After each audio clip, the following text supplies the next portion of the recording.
मुफ्ती तारिक मसूद के बयानात के लिए तारिक मसूद एक्सक्लूसिव को सब्सक्राइब करें। तारिक मसूद एक्सक्लूसिव।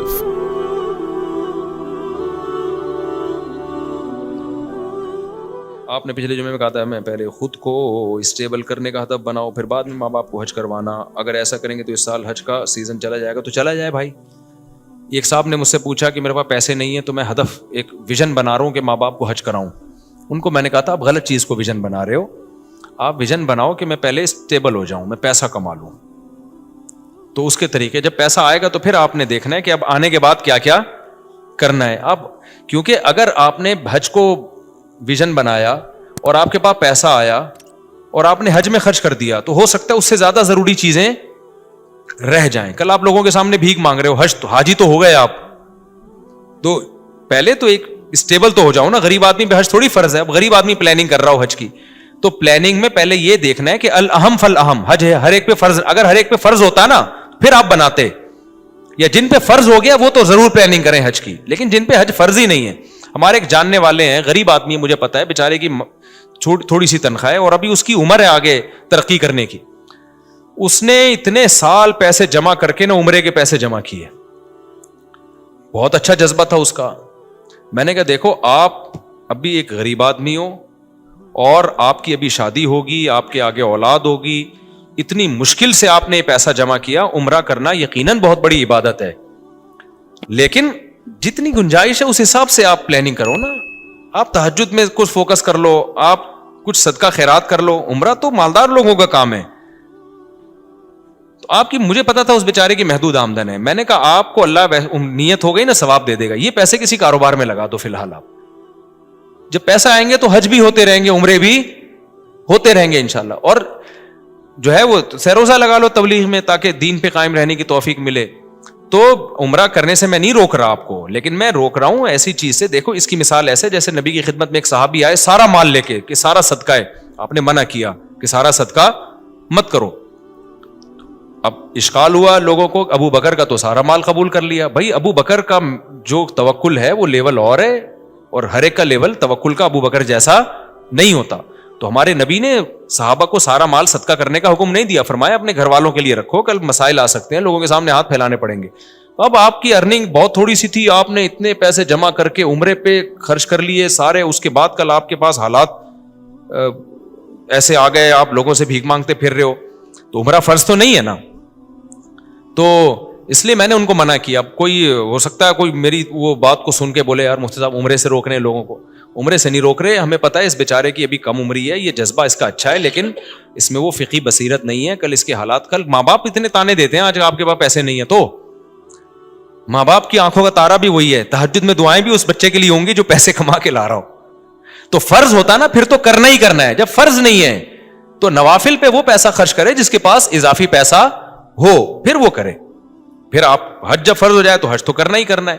तो जिनके पास कुछ माली गुंजाइश है वो तो हज की प्लानिंग करें। जो खाने को मसाइल चल रहे हैं, गुर्बत महंगाई है, तो फिर हज की प्लानिंग के बजाय आप पैसा कमाने की प्लानिंग कर लो। एक वाकया सुना के ही मैं बात खत्म करता हूं। मुझे याद है हमारे एक दोस्त थे, उनका बीवी से बड़ा झगड़ा चल रहा था। वो मेरे उस्ताद के पास आए, उन्होंने कहा मैं चाहता हूं अपनी बेगम को हज करा दूं, ताकि बेगम का मुझ पर, मेरा और बेगम पर एक एहसान हो जाएगा, तो हो सकता है ताल्लुकात अच्छे हो जाएं। उन्होंने कहा भाई अगर ताल्लुकात अच्छे कराने के लिए बेगम को हज करा रहे हो ना, तो हज के बजाय प्रॉपर्टी लेके बेगम को गिफ्ट कर दो, उससे बहुत अच्छे ताल्लुकात हो जाएंगे। इतनी नेक बेगमात आजकल मार्केट में शॉर्ट चल रही हैं ठीक है ना, कि हज करने से वो ज्यादा खुश किससे होगी कि मुझे प्रॉपर्टी मिल गई।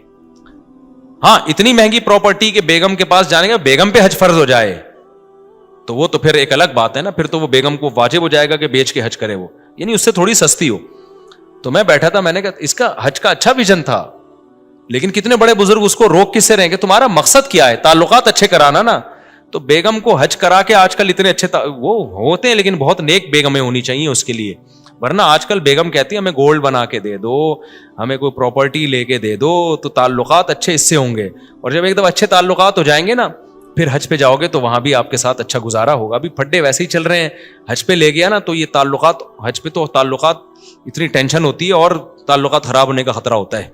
अरफात के मैदान में और मुज़दलिफ़ा में बड़े मसाइल होते हैं, पैदल चलना पड़ता है। तो मुझे उनकी फ़िक़ी बसीरत پہ بڑا رشک آیا کہ یار ظاہر پرست آدمی تو کہے گا حج سے روک رہے ہیں, لیکن عقل مند کہے گا بھائی یہ ایک ایسے کام سے روک رہے ہیں جس سے میاں بیوی کے تعلقات اچھے ہونے کے بجائے خراب ہونے کا. ہاں جن کے پاس بہت زیادہ, اس کے پاس محدود آمدن تھی, زیادہ پیسہ نہیں تھا, لیکن جن کے پاس زیادہ پیسہ ہے وہ ضرور بیوی کو حج کرائے, اس سے تعلقات اچھے ہی ہوں گے, کیونکہ ان کے گھر میں مسائل غربت مہنگائی کے چل رہے ہیں, ٹائم پہ راشن نہیں آ رہا اور باتیں ہو رہی ہیں بیگم کو حج کرانے کی. تو وہ عالم کو پتا تھا ان کے گھر میں مالی وسائل زیادہ نہیں ہے ان کے پاس, تو اب وہ پیسہ جمع کر کے حج کرا کے تعلقات اچھے کرانا چاہ رہے ہیں.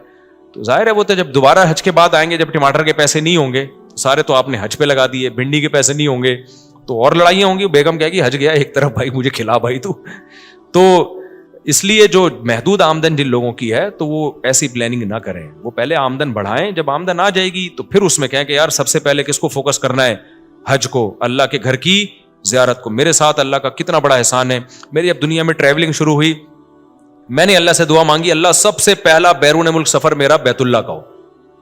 تو میری ایک تمنا تھی کہ سب سے پہلا میرا سفر ملک سے باہر حج کا سفر ہونا چاہیے, تو اللہ نے وہ الحمدللہ قبول کی. میں دنیا میں جہاں بھی گیا ہوں سب سے پہلا میرا سفر ہوا حج کا, اور میں نے یہ بھی کہا اللہ میں نے عمرہ بھی نہیں کرنا, مجھے پہلے حج کرا, فرض پورا ہوگا تو پھر مجھے عمرہ کرنے میں بھی مزہ آئے گا, بھائی ایک ذمہ داری پوری ہو گئی ہے. تو اللہ نے کہا میرے پر احسان ہوا کہ میرا پہلا سفر جو ملک سے باہر ہوا, وہ ایک اور سفر بھی ہوا تھا, وہ زیادہ ڈیٹیل میں نہیں جاؤں گا میں اس کی, تو جو آفیشلی جو سفر ہوتا ہے نا وہ ہوا میرا, وہ حج کا سفر ہوا. تو میں نے کہا اب دنیا میں جاؤں, پہلی دفعہ آدمی جائے کہاں بھائی ملک سے باہر نکلے تو اللہ کے گھر کی زیارت کے لیے. تو میں لوگوں سے بھی کہتا ہوں جب آپ کے پاس وسائل ہیں تو بھائی سب سے اول درجے پہ حج کو رکھو, وسائل نہیں ہیں تو پھر حج کی پلاننگ بناتے بناتے جو بہت سارے اور بھی ضروری کام ہیں وہ آپ کے رہ جائیں گے.